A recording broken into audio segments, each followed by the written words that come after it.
हाय। मैं स्मिता दत्तात्रेय नागुल और मैं गोदरेज के साथ में लास्ट 18.5 साल से मैं इस फील्ड में हूँ, सेल्स लाइन में। मैंने जब जॉइन किया था मुझे लगता है हार्डली 22 23 रहेगा मेरा। जस्ट ग्रेजुएशन हुआ था, मैं आगे क्या करने वाली हूँ क्या नहीं करने वाली हूँ मैं टोटली ब्लैंक थी। मुझे लगा था कि मैं वही 9 to 6 वाला जॉब करूँगी और मेरा रेगुलर लाइफ चलेगा, लेकिन ये मेरे लिए बहुत ही डिफरेंट था। मैं पूरी तरह से ब्लैंक थी, ये सेल्स होता क्या है, हम लोगों को किस तरह से वहाँ पर जाके मतलब क्या करना रहता है, किस तरह से हम लोगों को कोई प्रोडक्ट्स अगर है तो बेचने होते हैं, उनके बारे में कुछ बताना रहता है, ये भी मुझे नहीं पता था। मुझे सेल्स इंटरेस्टिंग और चैलेंजिंग इसलिए लगा क्योंकि ये जो इंडस्ट्री है इसमें सिर्फ और सिर्फ मेल्स थे।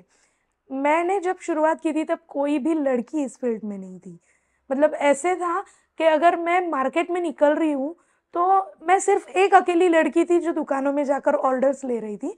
मतलब डीएसआर का मैं रोल जब कर रही थी तब मुझे ऑलमोस्ट 6 to 8 months हो गए थे और उस वक्त हमारे यहाँ पे कंपनी में सेल्स ट्रेनिंग करके लड़कियों को लिया जाता था। मतलब फर्स्ट लड़की तो इंट्रोड्यूस किया था मुझे। फिर उसके बाद में मैं 1 साल तक मैं नासिक में थी। फिर वहाँ से मैं पुणे वापस से ट्रांसफ़र हो गया। मैं वहाँ पर मॉडर्न ट्रेड हैंडल करती थी, मॉडर्न ट्रेड और जीटी दोनों भी। वहाँ पे 1 साल थी।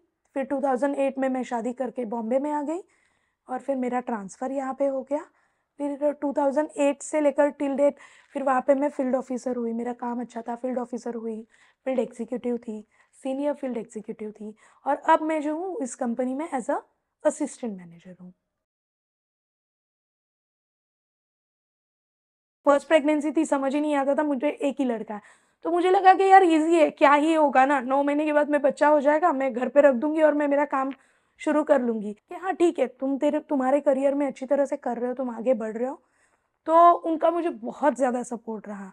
मतलब जब हम लोग दोनों सुबह निकलते थे, तो डिवाइड हो जाता था जैसे कि वो अगर उस मैं अगर नहला कर दे रही हूँ, तो वो उसको ब्रेकफ़ास्ट करवाएँगे। Common between cells and mother consistency. मतलब एक ही है कि वहाँ पे मुझे डीएसआर के ऊपर चिल्लाना पड़ता है, यहाँ पर मुझे मेरे बेटे के ऊपर चिल्लाना पड़ता है।